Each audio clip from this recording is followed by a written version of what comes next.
So welcome everybody to the Your Desired Success Foundation Mastermind, all around paying it forward with the golden rule of do unto others as you would have done unto you. And we are going to dive into around the power of the mastermind, starting off with a principle from Napoleon Hill here, where he says, the mastermind is the principle through which you may borrow and use the education, the experience, the influence, and perhaps the capital of other people in carrying out your own plans in life. It is the principle through which you can accomplish in 1 year more than you could accomplish without it in a lifetime if you depended entirely on your own efforts for success. So, Veronica, if you'd like to set the foundation with the principles, please. Sure. The purpose of the mastermind is to share our value and connect with like-minded people in order to create wealth in all areas of our lives. We are here to inspire and challenge each other to reach and exceed goals. Each member is committed to their own success as well as the success of every member of the group. We are committed to meeting in person or virtually for 1 hour every week. We are present. There is no multitasking or distractions during meetings. Hillary, if you'd like to go after me now.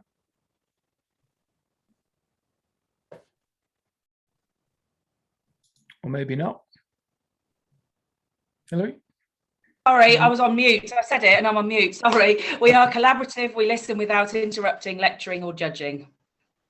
We celebrate each other's successes without jealousy. We are honest and participate by giving thoughtful feedback. We are open and listen to different perspectives without being defensive or offering excuses. We trust fellow members enough to share fully. We are focused, but we also think it's important to have fun during meetings. We are real and authentic. This is a no BS zone. We allow ourselves to become completely aligned with each other and the high forces, one mind, one soul, one love. Fantastic. Thank you, ladies. And Veronica scoring it this week. So hope you enjoyed that, Veronica. I did. So, good. That's the way. Good. Because I was very upset when you saw that somebody else has got it and not me. But sharing's caring, as they say. So let's dive deeper into the sixth sense. And I'm just going to preface the call with this paragraph here.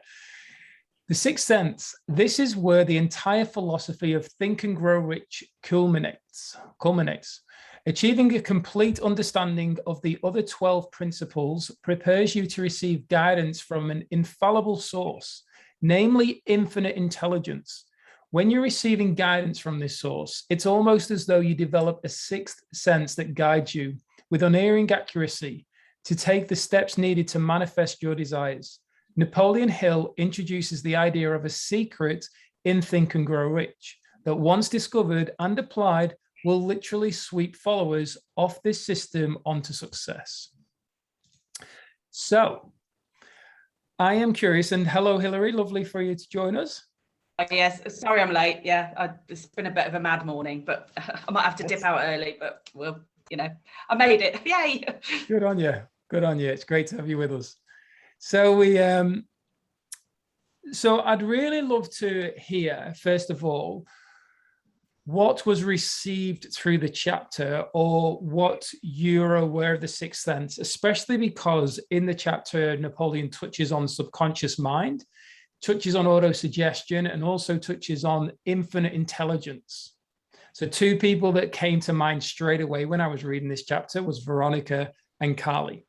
They were two people that came straight to my mind when I was reading through. So if anybody would like to start sharing in regards to what they received from the chapter or anything that's come up for them, please feel free to start.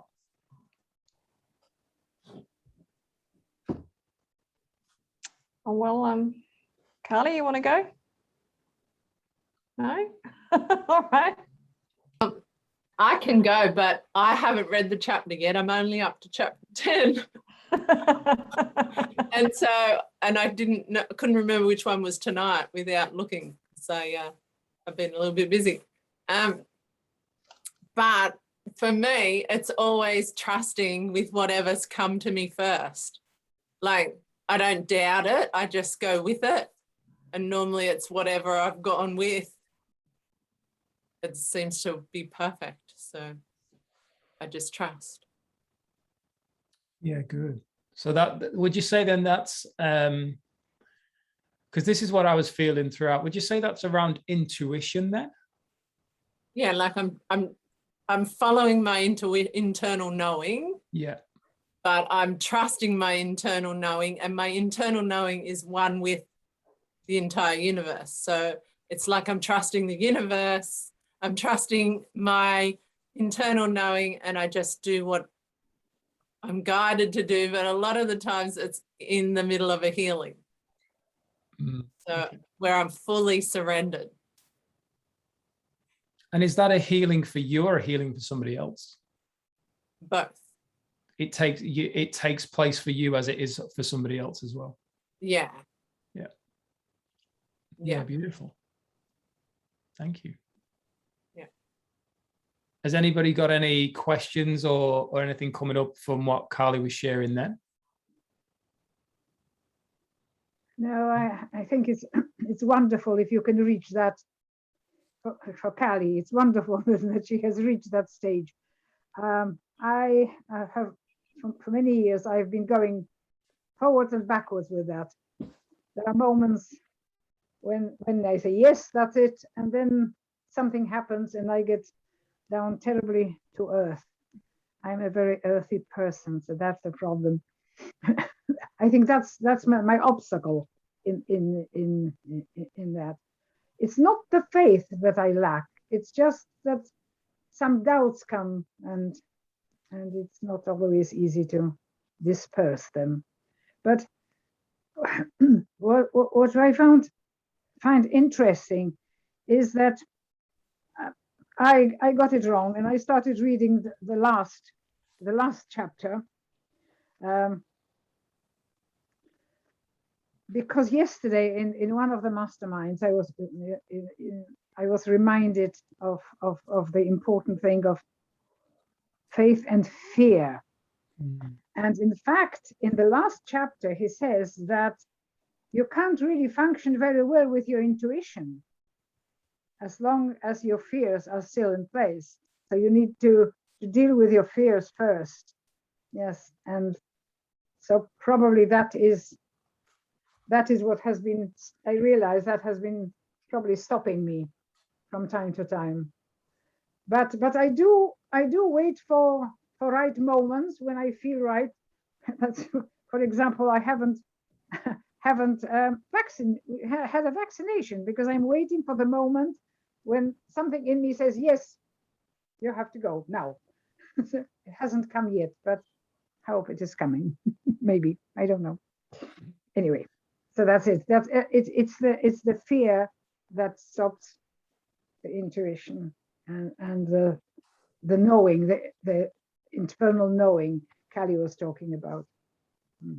So, and thank you for sharing there, Eva, because one of the things Napoleon spoke on and touched on in that chapter was that we have to be very aware of auto-suggestion, so the way we're communicating with ourselves. And you highlighted that then in what you were saying, that you start like climbing, but then you come back down, and it's that also auto-suggestion. Because I think he worded it, I was trying to find the sentence where he said that you'll be flowing and rising through, and these are my words right now, but you'll be flowing and rising through as you're communicating on that higher level and continually communicating at that.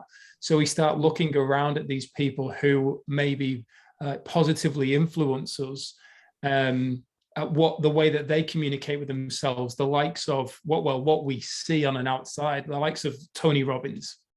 You know, when I watched I'm Not Your Guru on Netflix, I was blown away with what I saw from Tony's side, and like them catching behind the scenes footage. And then I've learned more about his practices and his mantras and what he does to nurture himself. And that kind of communication to self is no wonder why he's such an incredible presence in this physical life in this time right now, as well as the likes of Oprah Winfrey and Lisa Nichols and Simon Sinek and all these people. But at the same time, I think there's also the acceptance of for for every climb, there's a decline. For every high, there's a low. For the surfers to be able to enjoy the surfing, there has to be the low of the wave and the high of the wave. So it's just how we obviously communicate ourselves through that process. So thank you for sharing on that, because it really resonated with me in regards to that chapter. Veronica. I have had a very interesting relationship with my intuition over the years, and there's definitely been times where I thought I was listening and it turned out I wasn't. And it hit me with, I just started reading a little bit of the chapter in Think and Grow Rich for Women, and it talks about how in order to tune into your intuition, yes, you can't be in fear, you can't be in negativity, but you also you can't be on too much of a high, because I know I've done that. I've been on a high when I've been in a situation, I've been really happy.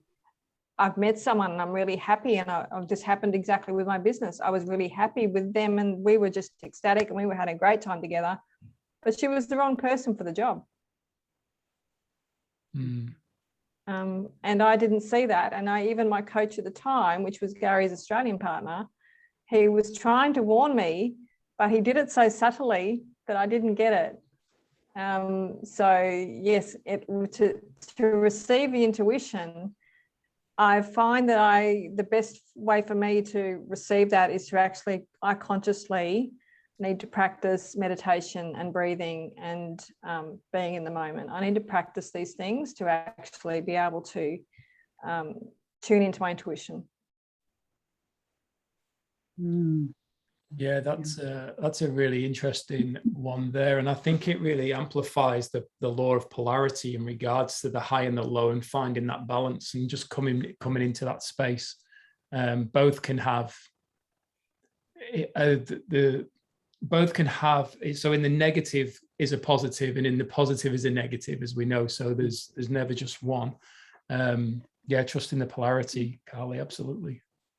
But sometimes you so much want to trust, you so much want it, that the thinking brain takes over and intuition just hides away. Yes, I've done that too in hiring people. same mistake, Veronica. Just not just you. Yes.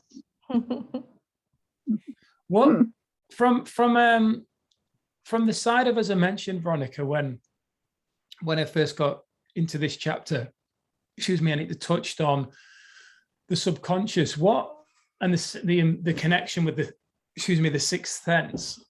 What is it that, have you done anything around that space with Gary or anything, or anybody?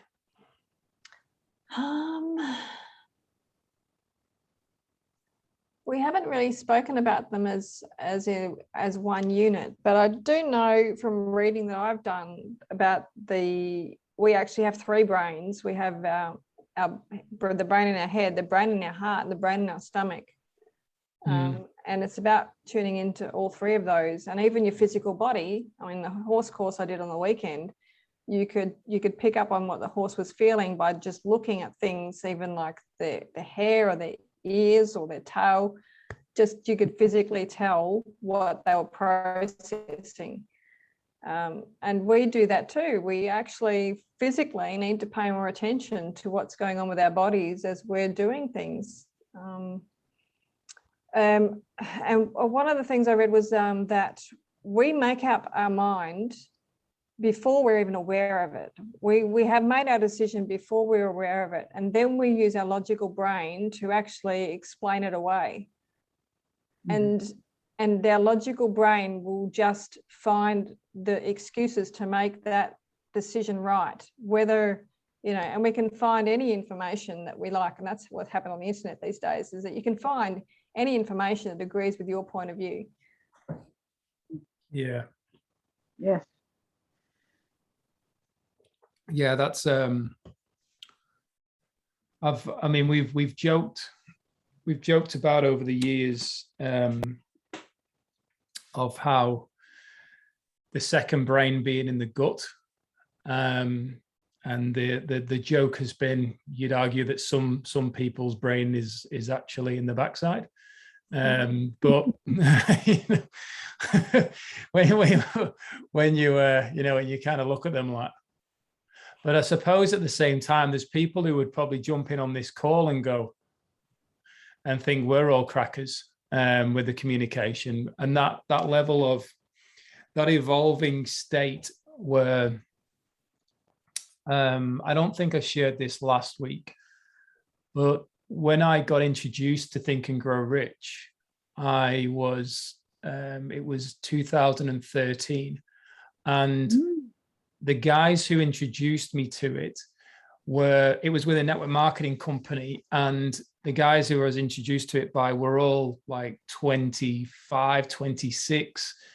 It was about the Mercedes, the BMWs, the Ferraris, the boats, and that lifestyle, and then the fitness and stuff. So I internally had a barrier. I never read it. I resisted the book big time, because my perception was that if I followed what they were saying, I would end up turning out like them. I mean, I did a call with my sponsor in this company. Was very much about, he was very egotistical, and it was about all the materialistic things, and success was based on the money you had and the material things you had. And I allowed myself to go down that path and then be saying, and I've always wanted a lime green Lamborghini since I was 13, since I saw one go past when I used to work on a boating lake, and was like, wow. I probably had seen one earlier than that, and I've always had this thing that I would have one. But that came to be kind of something that I would finally be able to be a reality based on the way the compensation planning was within this company. But I had this huge resistance that it's only at this stage now. I was having this conversation with a friend the other day.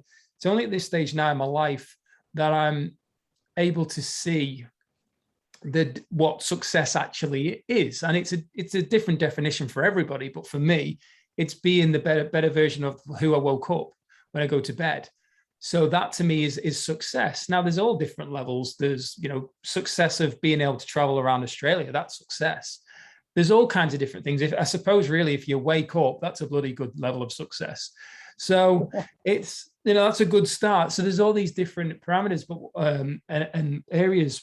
But I realized that I'd been resisting it because I had a perception that if I read this book, I will end up like them, and I don't feel aligned with them. So it's only later that when, even though I had the audio, and I never really resonated with the audio until I joined NG. And then I started on the masterminds and started having the conversations. And it was kind of like, and this is how I explained it to Corey yesterday or the day before, it was as if the student is now ready. And the Napoleon as the teacher is here. But more importantly, what I've gained from the masterminds, the communication, the relationships, has helped me like evolve through it, and has allowed me to receive the next part of the chapter in the book, if that makes sense, rather than just trying to read it to finish it and go, okay, because each time I'm reading it and I'm opening it, I just feel immersed in it, and I just want to stay in it. I don't really want to come out, because I feel like I'm just gaining and gathering more knowledge around it. And I want to really embody that specific chapter. And even when I realized the other day, I was literally walking the dog and went, Sixth Sense. My only thing around the Sixth Sense was that movie. I don't know if it's called Sixth Sense, with Bruce Willis. Bruce Willis and the kid. Yeah. Yeah. And I remember watching part of it and going, this is weird. And this was like in my 20s. You know, so, but I was like, this is weird. And I always had this perception. So I think I was put off whenever I heard the Sixth Sense, because I was like, it's just weird stuff. I don't get it. But then as I'm going through it now, I'm like, and I was reading the chapter, and I'm laughing to myself, one at Napoleon's imagination, which I'm fascinated with. Napoleon Hill's imagination was just incredible. And when he was talking about his basically his round table, and having Edison there and Ford and Carnegie and all these other different people, and how he had literally created a real scenario and their personalities, and then went through and thanked them to embody what they had taught him and brought to him. like I was fascinated reading it, of looking and going, well, what is it that people that I'm inspired by bring into my life? What is it that I could, like, I don't mean demand as in dictating, but withdraw from them, which like education, educo, to withdraw from within, to get that out, to actually embody that, to help me get to where I'm getting to. Is this making sense? Yeah. It's making sense up here for me, but I don't know whether it's making sense coming out this way. I think it is. For me, it is. And it's just, so I found the whole chapter so fascinating, but more so from an imagination angle, and that ability to tap into the things that he's seen in different people to help them get to where they got to, and where they got to, because they're not with us unfortunately anymore. But yeah. Sorry, Kelly. Well, I was just going to say, like, yeah, just the book, the whole book just shows what he is capable of. Like, if he follows that whole book to the exact degree of the whole book, if he wrote that from his collection of people, collaboration, like, to me, that's what's happening right now. People are starting to, in the last couple of years, collaborate more than ever, even if it's through internet, not just Noble Goldman, like people I know in the community that were out in their own doing business are collaborating with 20 other people in books, like putting a paragraph, putting a chapter in a book, but then collaborating once that book's out to support. Those 20 something women would never have normally supported each other or knew each other. Only a couple of the people knew each other. Like, the collaboration in that just reminds me of the book, like the whole book, and the Mastermind chapter I'm doing tomorrow. Like, you know, like the whole thing is just a replica of what's happening now. Yeah. It might have been happening before, but it seemed to be more business people running masterminds. But I'm talking about just people collaborating more than ever. Mm. I think that word as well, I know when I started doing masterminds, I noticed that it was only really people in business that were like liking the post, and other people were put off because it does sound like something that's all about business.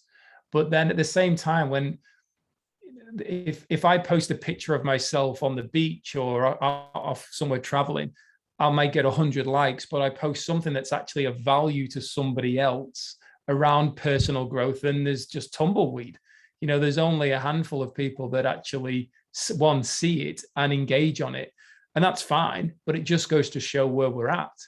And we were talking, Corey and I, yesterday about how we were using one of the MSIs as an example. So especially like around right now, we're in such a defragmented state in the world. So we're seeing a clear divide.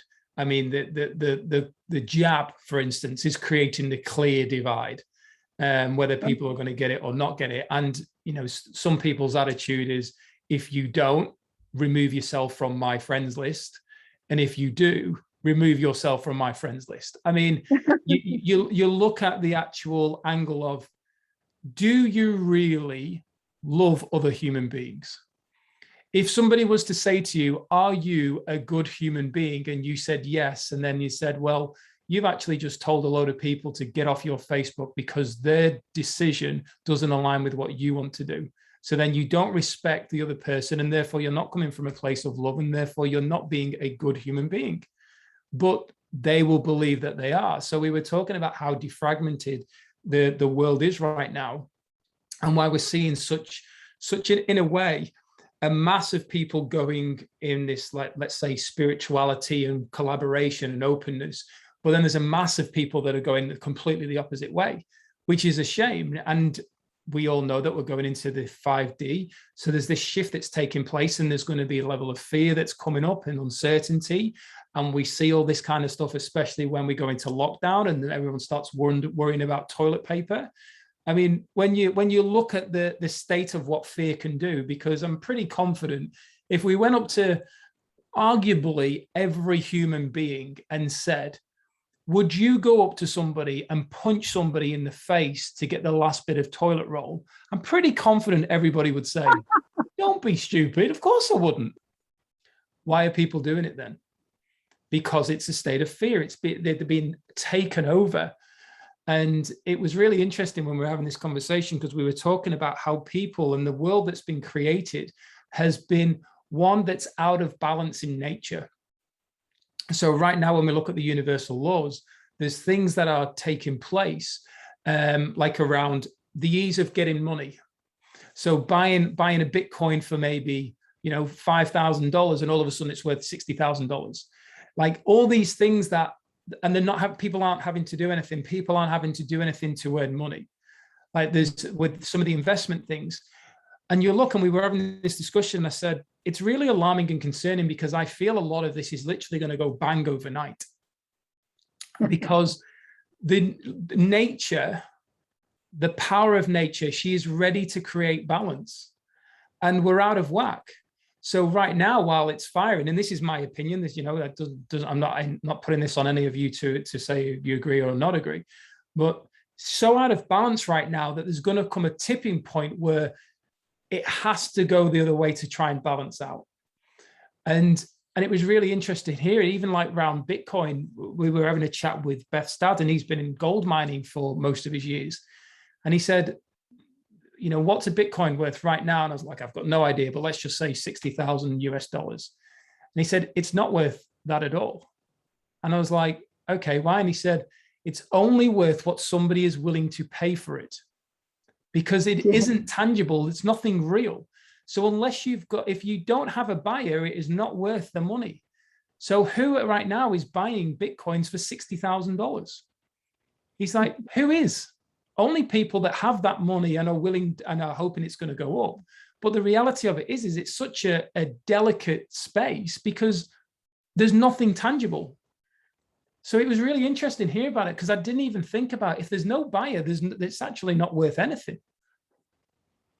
So it was just going through that process of, and this is maybe completely off track in regards to the sixth sense, or maybe it's not, because maybe it's intuition telling me, and infinite intelligence, just becoming aware of things.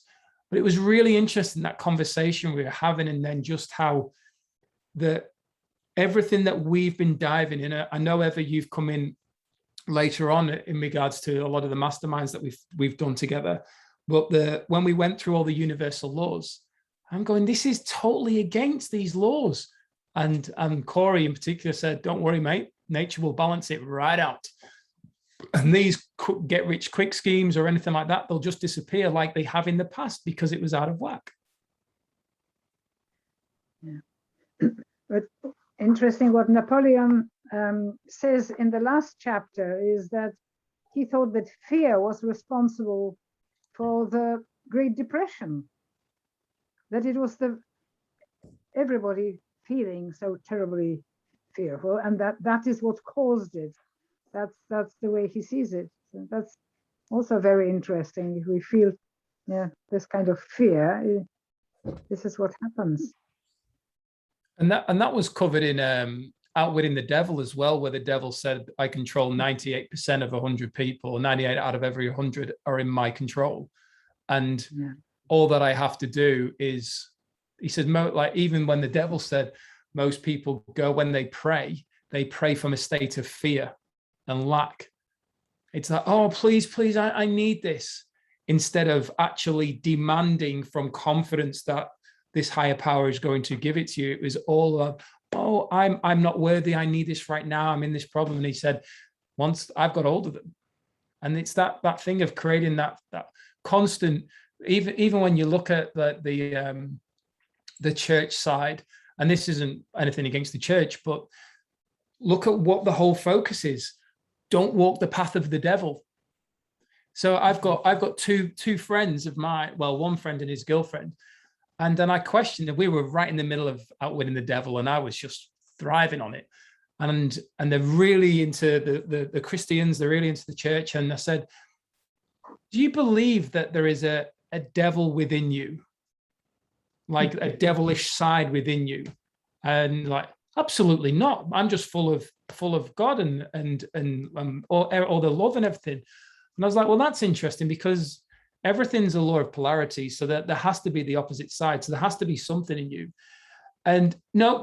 And it wasn't him. It was definitely more her. She was really taken by it.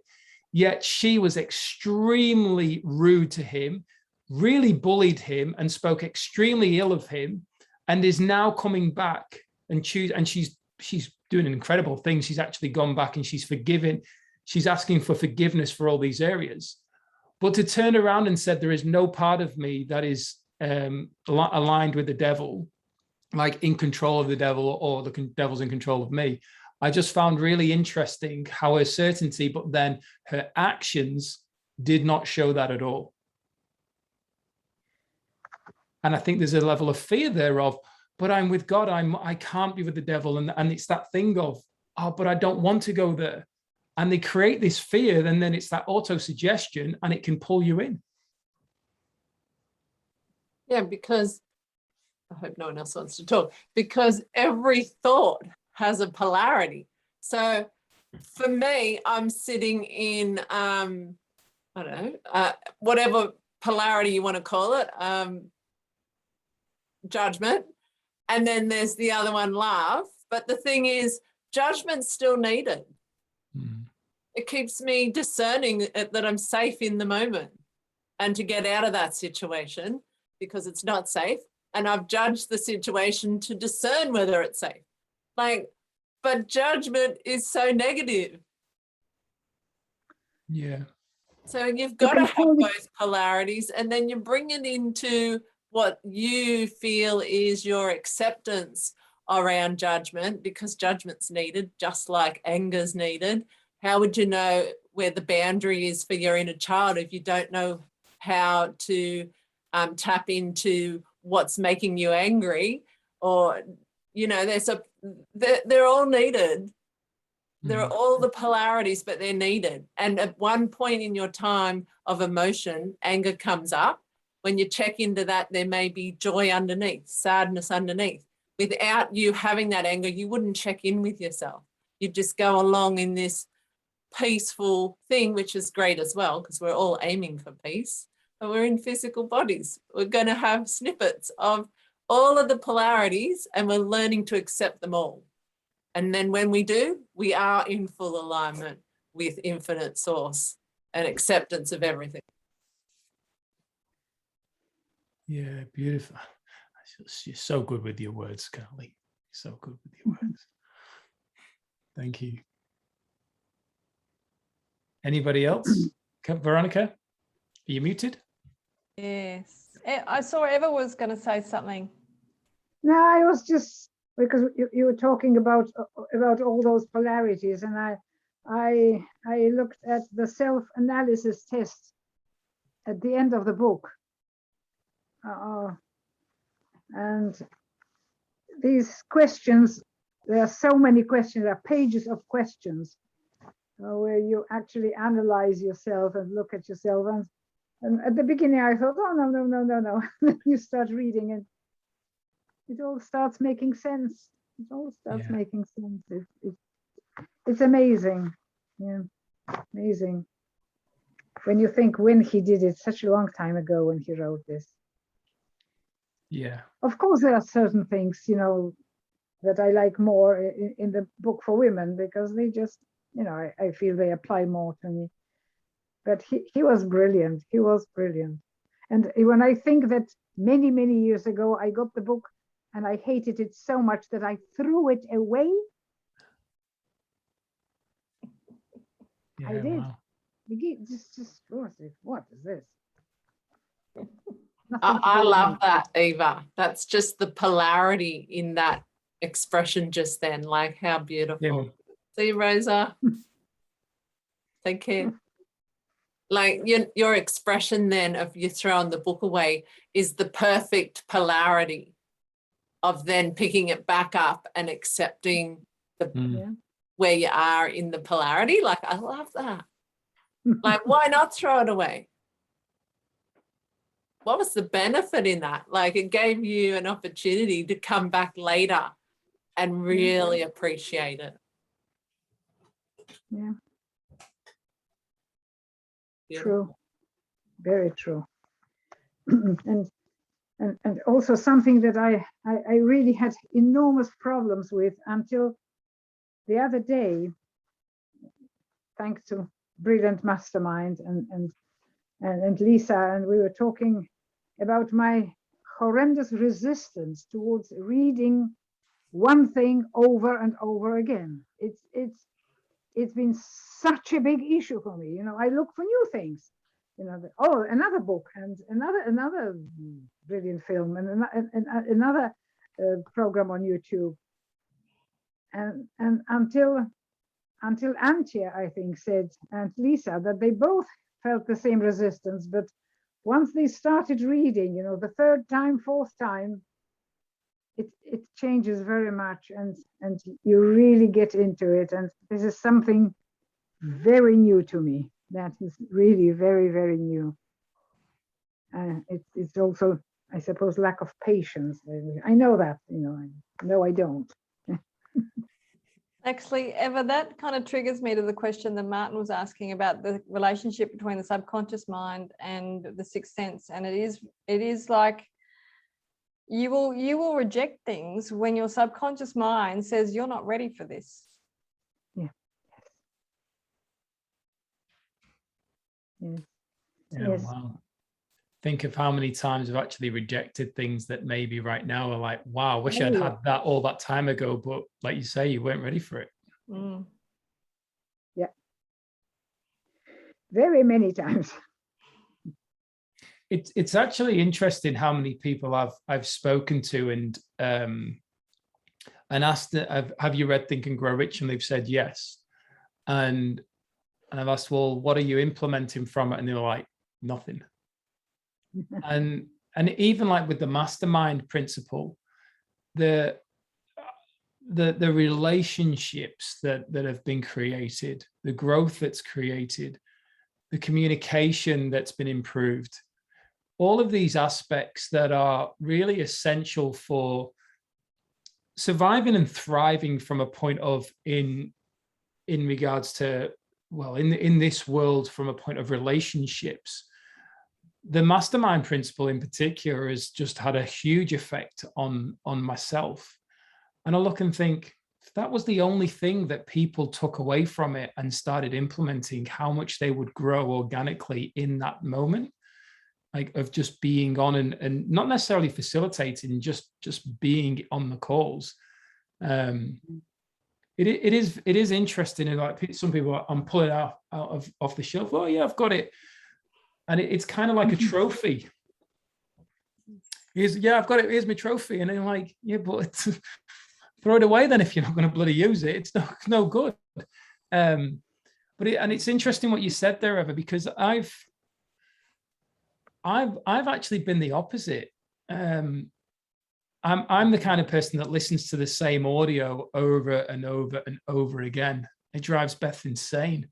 But I just, and it's exact to the point where I can say a lot of what's said throughout, especially Zig Ziglar and Jim Rohn, and even on, I'm learning more now around Napoleon stuff. I've listened to a 2-hour audio of Think and Grow Rich for the last few years, and then like I always know them when they're saying about his child born without ears, the only child known without ears, and it's like I'm starting to say the words because it's really coming in and I'm starting to embody it, because I also know that I have my own limits of information coming in.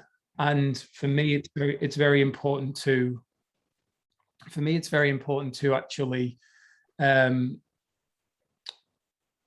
allow myself and give myself time to feel into what's being said and shared.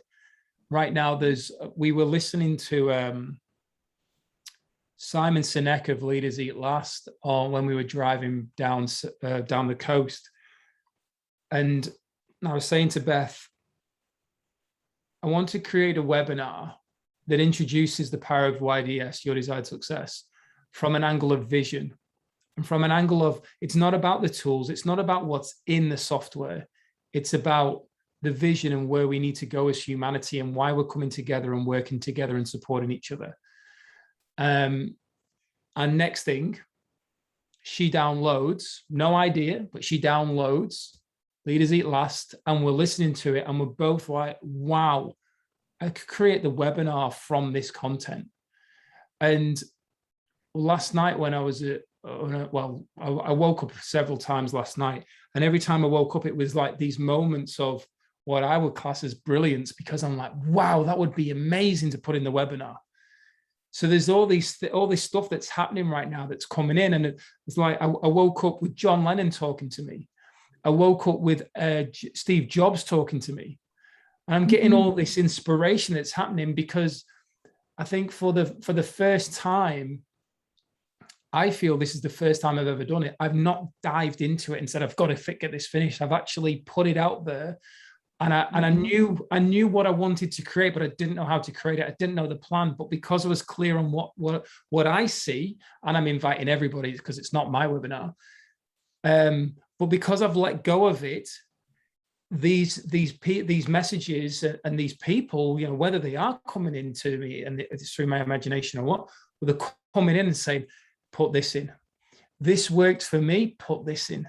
You know, whether they're here now or not.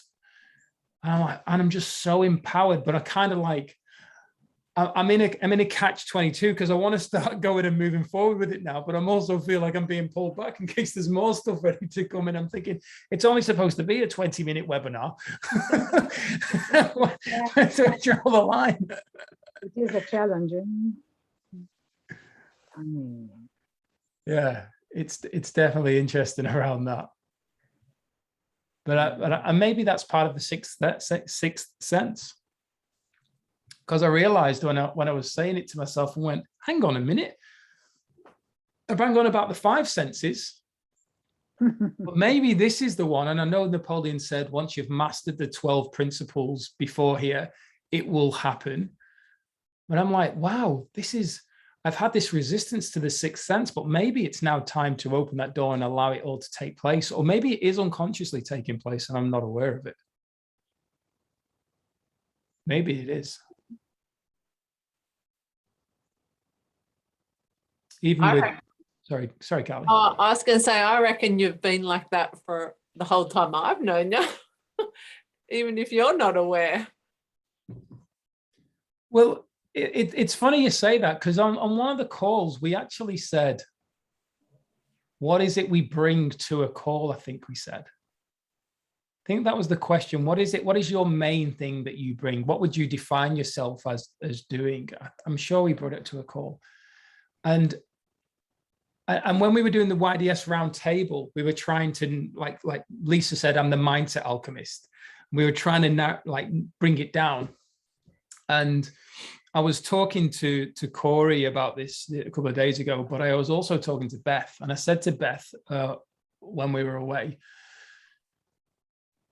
if you could define me as doing one thing and being good at it, what would it be? And I'm glad she found it hard to answer, because that means that I obviously do a lot very well. But she turned around and said, I think if I was to put a label on it, you're a connector. And I was like, okay, that's interesting. She said, I think you do that really well. So I was talking to Corey and I asked him the same question. I said, Riff, what would you define me? And he said, why are you asking me? And I said, oh, there was something brought up on a call and I'm trying to figure it out. I just can't figure out what it is, because there's so many areas that I shift throughout the day or the week or so on in different spaces. So I said, Beth said that I'm a connector, and he went, bro, that was exactly the word that was in my head. And I said, well, that's really interesting, because my angle of a connector based on my networking experience, so going to a networking group, was that the owner of the networking group would basically, let's say, put Eva and I in an email together and say, hey, Martin, meet Eva, meet Martin. I'm connecting you two together because of X, Y, and Z. Hopefully you can create something together. All the best. And I'm like, I don't do that.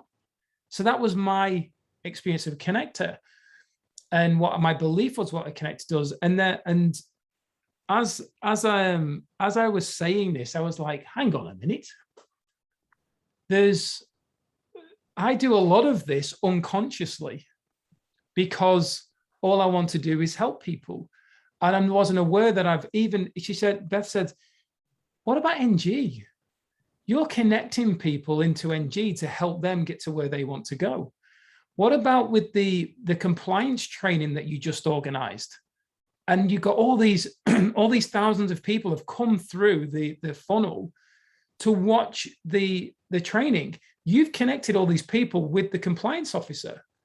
She's like, you're doing it unconsciously just because you want to help and do whatever it is. And I'm like, wow, I didn't even see it. Now, whether that's how other people see me or not, I don't know. But I was like, far out, I actually do. And probably do a bloody good job of it, to be fair. And Martin, is it what you want to do? Because don't you want to be a connector so that you have success in Noble Goldman bringing teams together and building teams of thousands? So don't you want to be a connector? Oh, I do. I just didn't realize that it was put under that kind of name, if you will. Yeah. So because you now are that, owning that, are you excited about the future? Oh yeah. Once that penny dropped and it landed in my pocket, I opened it up for the notes. So But like it's that big. Like you're connecting all of Noble Goldman with the world, one person at a time or teams at a time. Like what is that in your heart's desire? What does connection mean? What are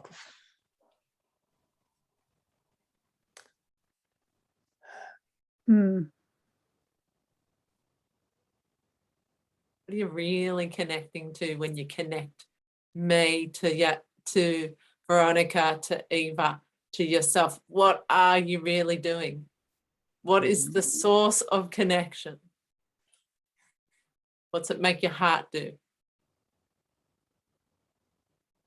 What it makes my heart do to put it into words is, it just fills my heart with complete joy. But I think on a higher level, to see people coming together and not so much working in a spirit of harmony, but connecting in a spirit of harmony just fills me with absolute joy and love. I mean, I just feel on top of the world from seeing it all unfold. Like I said, trying to put it into words, the only word that comes to mind is love. I mean, the one part of the movie of Avatar, when the scientist lady is just saying about everything's connected and it all works together, and it's just a beautiful like ecosystem, and it's the heart and soul of it all. And I'm just like emotionally being charged through that. So then I'm seeing it all unfold before me. And even I've just recorded the Golden Rule video, and I sent it over to Lloyd to try and get it put into NG. And he's like, bro, this video is unbelievable. He said, I've already showed it to some of the people and they want it. And I'm like, you can't have it. It's not my video, it's Martin's. And we've got to find out. And he's like, it's incredible. And even as I'm talking now, I'm like, wow, I'm introducing people to the Golden Rule aspect of it and connecting them with that to raise their vibration and come from a better place. And I'm not consciously aware, and I'm not doing it for the outcome. It's that thing of, I'm not doing it for the applause. I'm just being. I suppose that's the word. I'm just being. But now that I've become aware of it, not from a disempowering or a negative space, I'm now able to start seeing the true value and go, hang on a minute. If now that I'm aware of it, what can I really create with this superpower? What if your superpower is what you've done is already complete in that connection in the video? Like everything you're talking about, if it's already done and complete, And all you do now is just keep the momentum and keep staying home in it, feeling it. What sort of liberation does that bring?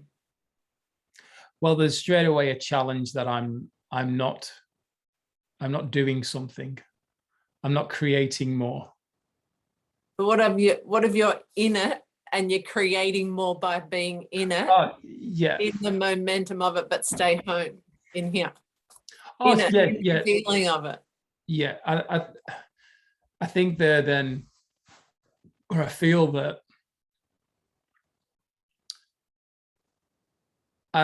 what I'm doing right now is what aligns with me and feels right, and I'm letting it flow. So I'm kind of like letting go and just doing what comes to me, and my intuition says this is what is needed for the next step. Which is interesting because Beth came home and she's like, "What are you doing?" And I said, "I'm creating these." And she's like, "Why are you creating them? We don't need them." And I'm like, "Feels right, then it's what I need to do, and I'm doing it." You do what you want to do, but I feel I need to do this, and maybe that's why I'm seeing or feeling such growth, because I'm letting go and I'm just being in a state of flow instead of, okay, well, I've got to do this next. I've got to do this next. And I have been enjoying it. I was, that call last Thursday, I was very frustrated, which was through my own doing. But since then, I've been really enjoying it. And since like what Lisa said on the call of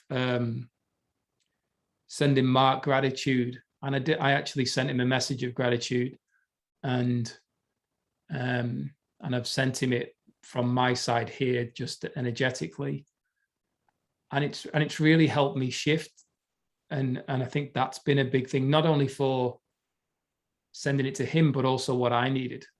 I needed to hear that message. I needed to accept that, and also come from that space of when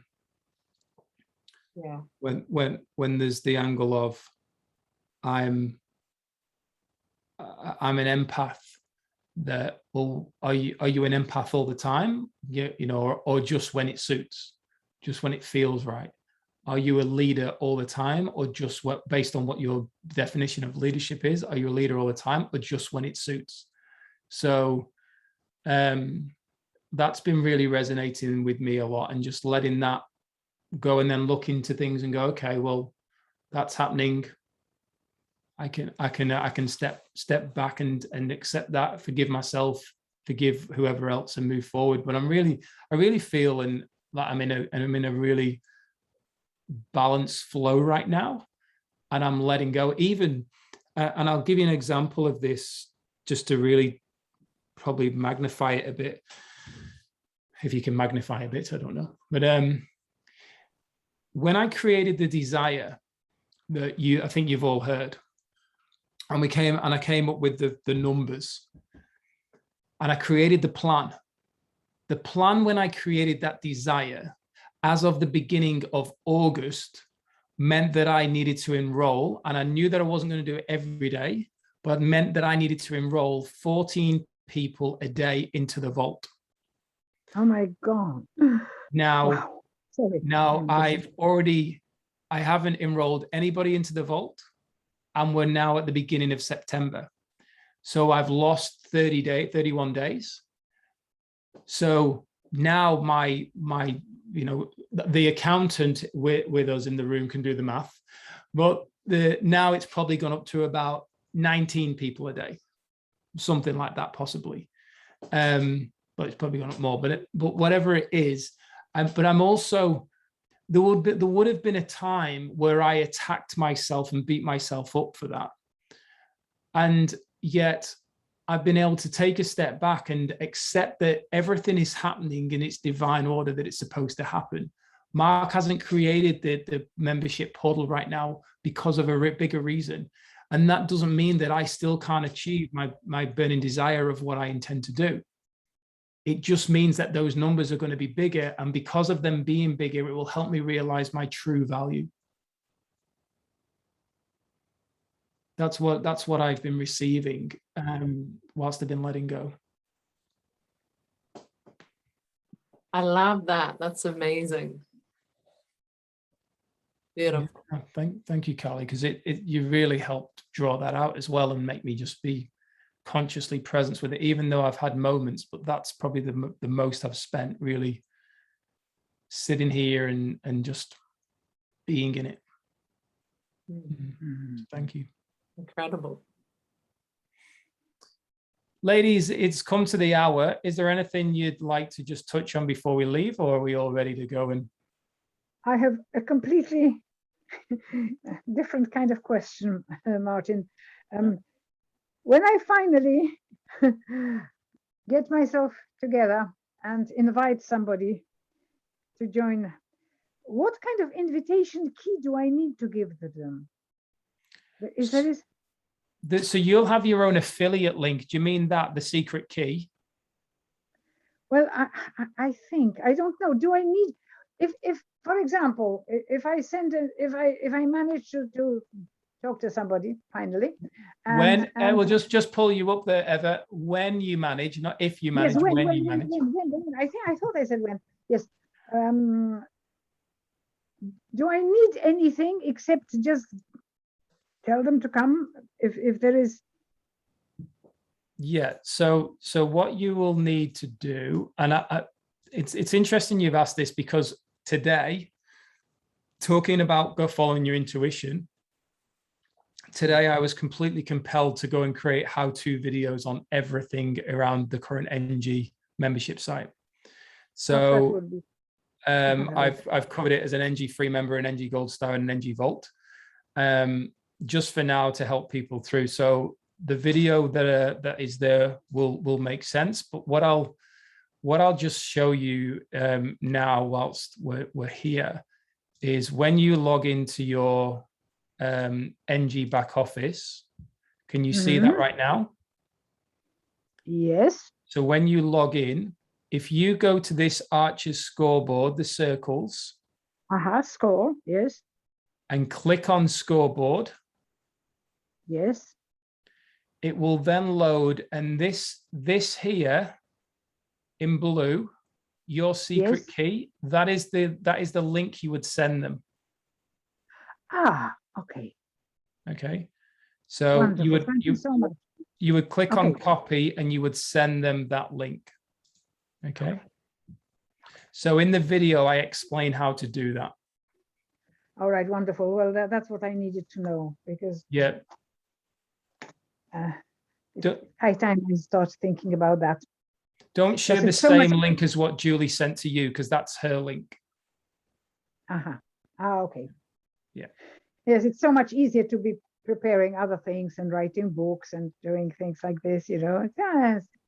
It's just, But that's just a challenge. So one of the things that I do, I have my what we call our secret key, or my affiliate link, is on my phone in my notes. Okay. Yeah. So I can just go to my notes, copy it, and send it to people when they ask for it. So I just get myself prepared, and I have a lot of like messages that I've already created. So if I'm talking to somebody, I can copy the message and send it pretty quickly. So I don't have to keep thinking about different things and taking too much time. So thank you very much. Thanks. You're very welcome. You're very welcome. So ladies, hopefully I'll get to see the three of you on the next call, but if not, no worries. Thank you for your energy and your shares today. It's I was interested at how the sixth sense, when I was early on into the book, would go around the mastermind, but I thoroughly enjoyed it and I thought we did a great job. So thank you, each and every one of you, and go and enjoy the rest of your day or evening. Thank you. Thank you, everybody. Yes, the rest of the day.